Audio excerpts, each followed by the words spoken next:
thanks for having me. I've been a big fan of the show for a long time. Let's just talk about you first, so that if the audience does not know, growing up in South Africa. Yeah. And how did you end up in Canada? I guess growing up in South Africa, it was very technology oriented, and I taught myself how to program computers, mostly because I wanted to program games. Right. And when I was about 12, I sold my first game, and whenever I'd read about technology and great innovation, it was coming from the United States, and so it was that's where I wanted to be. And I tried to convince my parents to move there, and neither of them would. They were divorced. I tried my mother. I tried my father. Neither would do it. My mother later moved back to initially Canada and then the U.S. And so when I was 17, as soon as I got my Canadian passport, 3 weeks later I was in Canada. So here you are, and you come to Canada and make it to the United States, and then you and several other guys come together and create PayPal. Right. And you sell it to eBay for whatever it was, $5 billion. Yeah. So after PayPal, that gave me a fair bit of capital, and there were three areas. When I was in college, there were three areas that I thought would most affect the future of humanity. And those were the internet, the transition to a sustainable energy and transportation sector, and the third was space exploration, in particular the extension of life to multiple planets. Now, I didn't ever expect to be involved in the third one, but that seemed to me that's something that would be very important for the future. And with the capital that I got from the sale of PayPal, I was able to go into both those areas. And so hence SpaceX and in the space, and then in the sustainable energy and transportation, you've got SolarCity and Tesla. Let me talk about space exploration just for a moment. How is it going in terms of creating the systems that will engage us in space exploration, not just for governments and not just for NASA, but for private citizens as well? Well, you have to divide the efforts that are going on into what is an orbit class effort versus a suborbital class effort, and there's really a very big difference. But the general public doesn't understand the difference between getting to space and getting to orbit, and so it's important to make that distinction. To do a suborbital flight, you need a terminal velocity of around Mach 3. Right. To get to orbit, you need a terminal velocity of Mach 25. It's a huge difference, and because the energy required to do that scales with the square of the velocity. So suborbital might be 9 units of energy. Orbit is 625 units of energy. So it's only about 1.5% of the energy of orbit is required to get to suborbit. So there are a number of efforts in the suborbital category that certainly could grow one day to orbital. There's Jeff Bezos has an effort. And I know that's something that's pretty. Is Branson involved in this or not? Branson, absolutely. Right. Not so much directly from the technology standpoint, but from he's funding that development at scaled composites in California. And what are you doing? So we're in the orbit class, and that's it's a lot more capital, and that's really where you're sort of pushing the ragged edge of what's physically possible. And last year we got to orbit for the first time with our rocket, and that was certainly a huge relief and a milestone. Yeah, and so what's the next step? You get a rocket into orbit. Yeah. So next month we were putting a satellite for Malaysia into orbit, and then from Malaysia. For Malaysia. Oh, for Malaysia. Yes, a Malaysian satellite. But in the rocket business, the rocket company does the launch. It's not like the airline business. So you don't sell the rocket; you sell the launch. Right. And then later this year we'll be launching our big rocket from Cape Canaveral. That's the Falcon 9, and that's the one that's going to be servicing the space station, among other things. Is there a philosophy here that somehow the private sector can do a lot more than it has done in areas that seem because of the size reserved for government? Yeah, definitely. The private sector is very good at optimization and innovation. I mean, the private sector is generally better at doing things than the government. I think that's fair to say. But there are certain things that the government that are suited to the government, like basic research and that sort of thing. So as far as SpaceX, the reason that there hasn't been a huge number of a big improvement in the space industry, I think it's because of it's very difficult for Schumpeter's creative destruction process to come into effect, because it is such a significant amount of capital that's needed to start a rocket company, and it's a very difficult technical challenge. And the number of people that really understand rocketry in the world is a very small number. So it's really a huge barriers to entry. And that's why we haven't seen the forcing function of improvement that there should have been over the years. And your understanding came from this was not what you studied in college. Well, I studied physics. But studying physics and studying rocket science is a very different thing. Yeah, no, it gives you the basics. It gives you the basics, good framework, good analytical framework. Yeah. But no, I picked it up along the way. But what is your core competence, you think? I think it's technology. Technology, yeah. Technology. If something has to be designed and invented, and you have to figure out how to ensure that the value of the thing you create is greater than the cost of the inputs, then that's probably my core skill. Now bring me to the car, and I drove a car this afternoon. So far, so good. Which was terrific. It's the Roadster. Yeah. Where does that stand? You obviously, I've been in the Google parking lot. Yeah, okay. You've seen a few there. I've seen a few there. Yeah. I'm sure that's true in other places in Silicon Valley. Yeah. I don't know whether it's particularly a car that appeals to people in Silicon Valley because of interest in technology and high performance and lots of other things, or what? Whether there are a lot of rich people who are willing to spend that kind of money for something they think is on the cutting edge of causes they believe in, sustainable energy. Right. But tell me about where you are in this development of this electric car, which has, most of all, this extraordinary sort of power. Yeah. 0 to 60 time at 3.9 seconds, which is, and this is extraordinary when you think about the sports cars and anything else that's out on the road today. Yeah, in fact, on the Top Gear test track, our standard Roadster beats a Porsche GT3. Exactly, which is not that's bad. A reference. and the Roadster Sport will do even better. Yeah.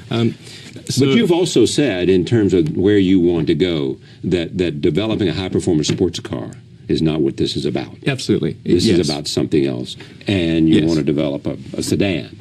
Yeah, the whole purpose behind Tesla, the reason I put so much of my time and money into helping create the business is we want to serve as a catalyst for accelerating the electric car revolution. The price of gas at the pump does not reflect the true cost of gasoline, because you have a consumption of a public good. It's one of the most. It's really a common problem in economics. You have the same thing in fishing, where because there's no cost to fishing stocks, people just overfish and you have disaster that ensues. Right. And here we're not paying for the cost of the CO2 concentration in the oceans and atmospheres. We're not paying for all the ancillary effects of the wars and all the other things at the gas pump. So you effectively have a subsidy taking place at the gas pump because of that.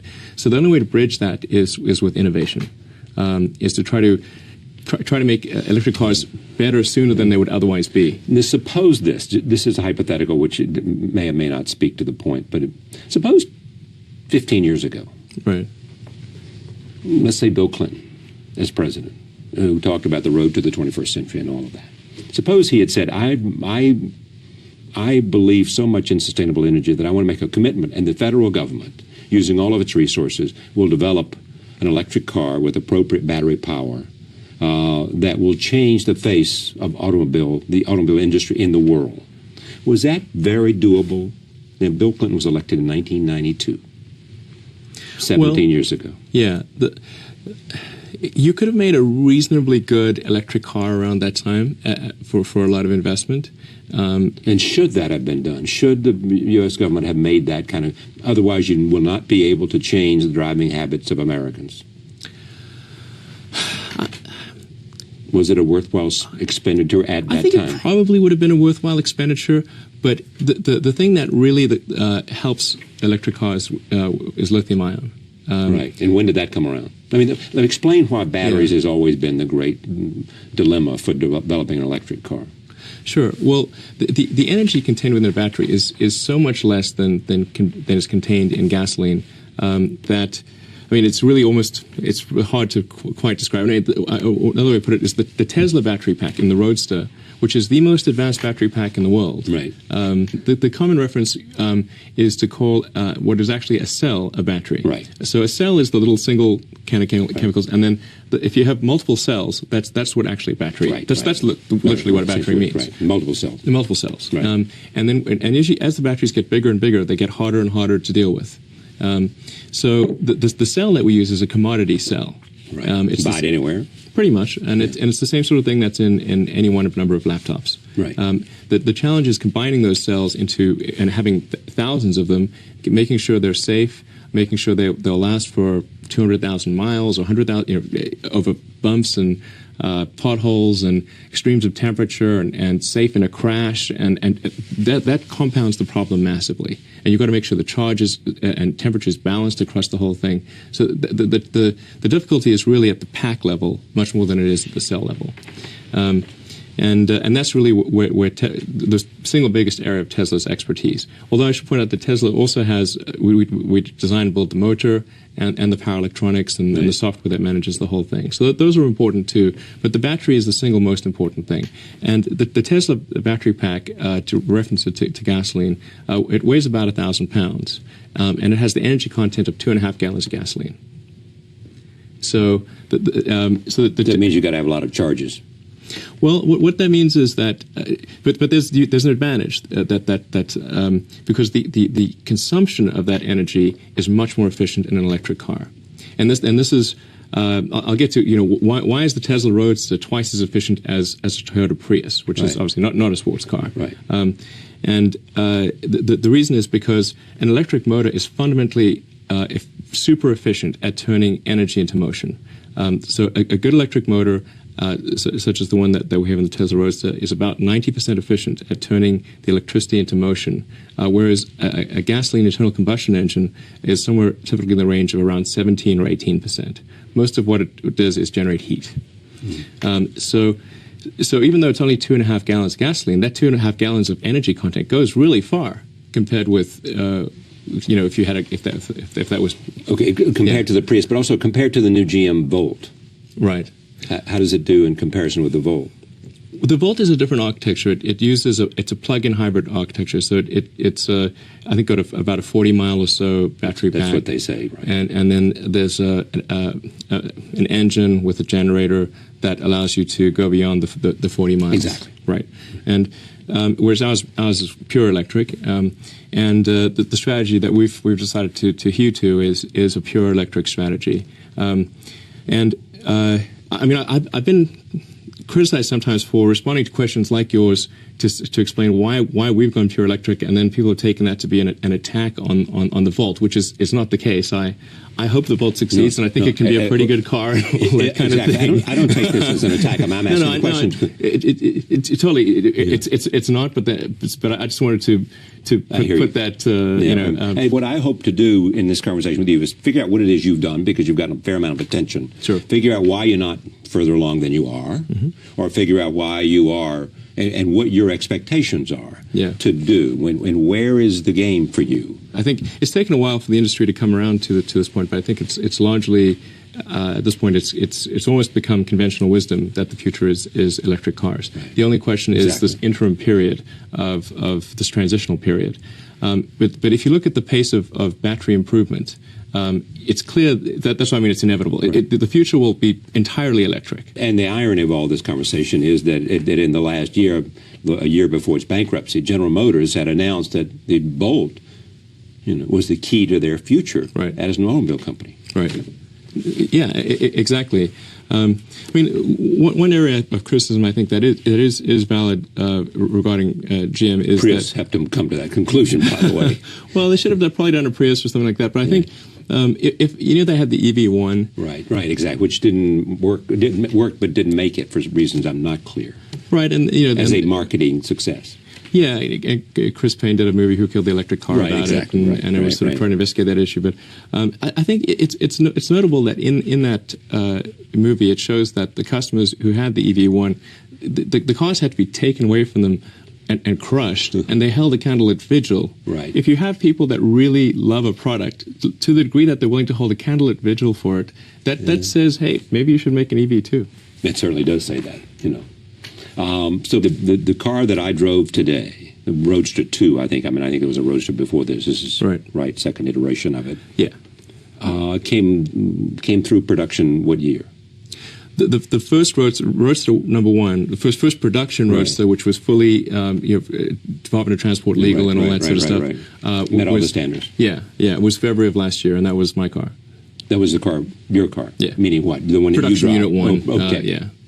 And so then you decided immediately to make improvements on that. Yeah, absolutely. It was it was a little rough going in the beginning, and we had some issues with some of the powertrain components. Right. In fact, not the hard stuff, but the stuff that's sort of theoretically easier. We were able to fix those and get production ramped up, and now we're at the point where we're delivering about 20 to 25 cars a week. You know that Tata Motors, obviously you know. I know Ratan Tata. Take for a moment what he's doing in India. Yeah. Developing a little sedan for $2,300, the nano. Right. Where do you put that in the whole equation of where the future of cars are?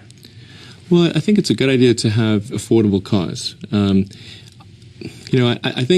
I think where the problem with something like the Nano, which I think, by the way, I would say a problem. I think it's a great idea, and Ratan is a gentleman in the skull and an awesome guy all around. No, all of those I agree with. Yes, it's hard not to. Yeah, exactly. I think where it's going to become challenging in the future is as the price of gasoline rises.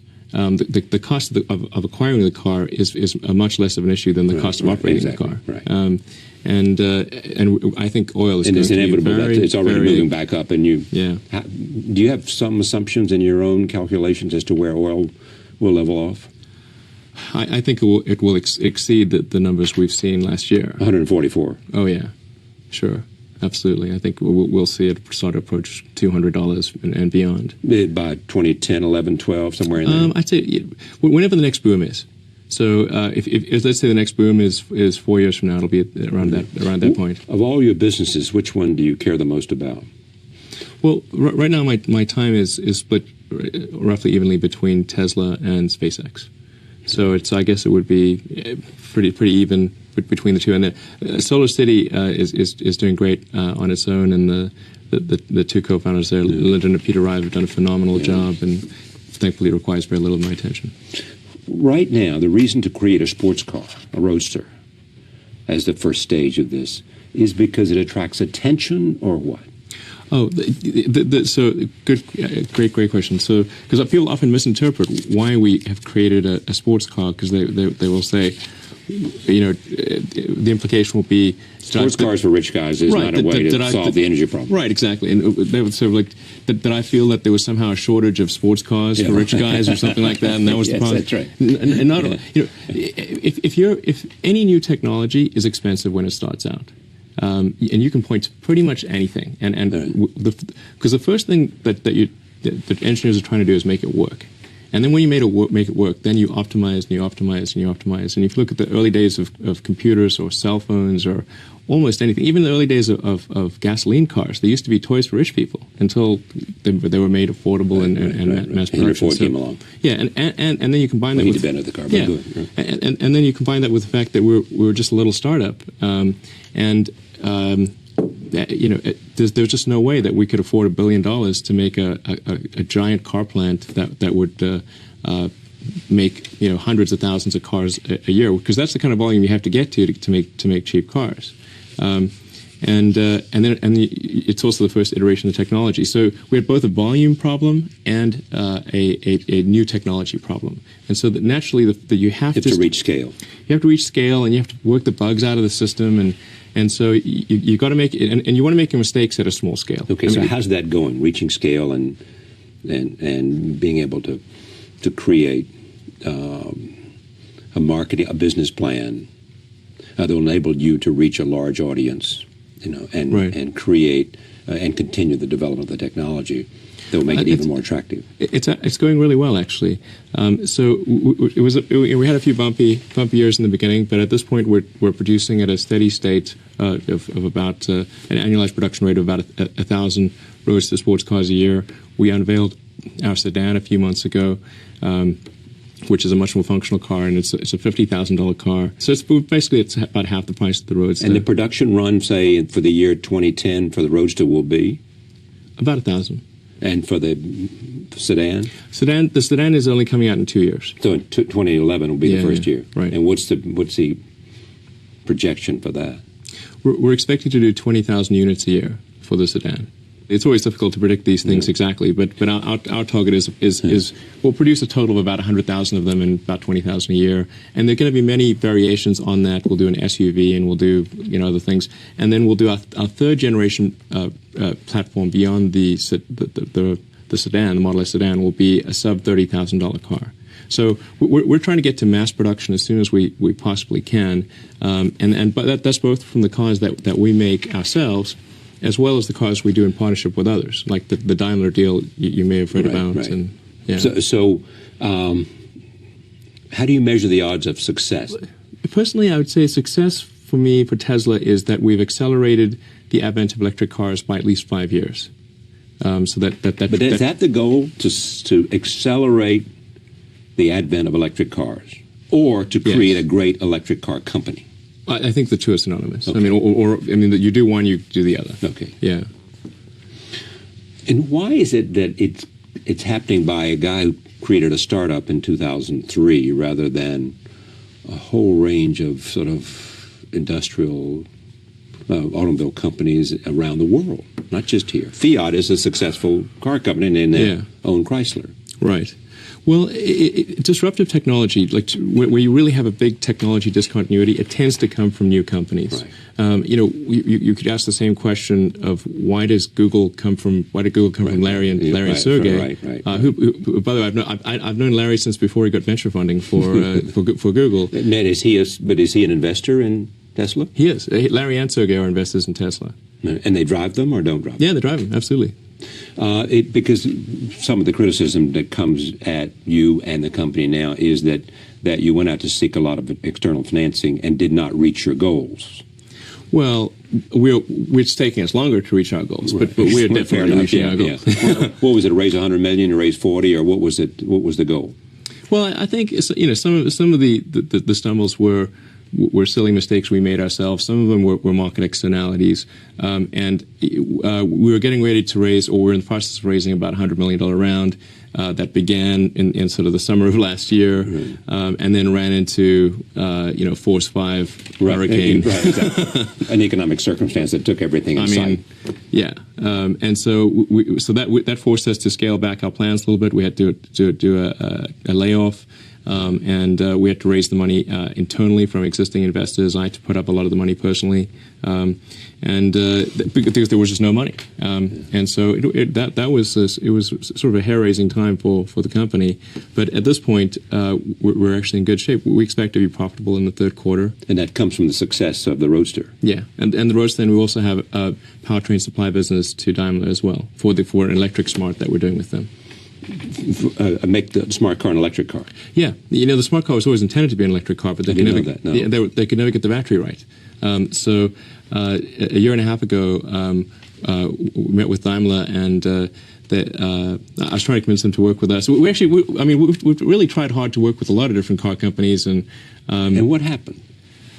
Well, I guess they think, they sort of took the attitude of what does some little startup in Silicon Valley know that we don't know or couldn't do, and what would you say to them?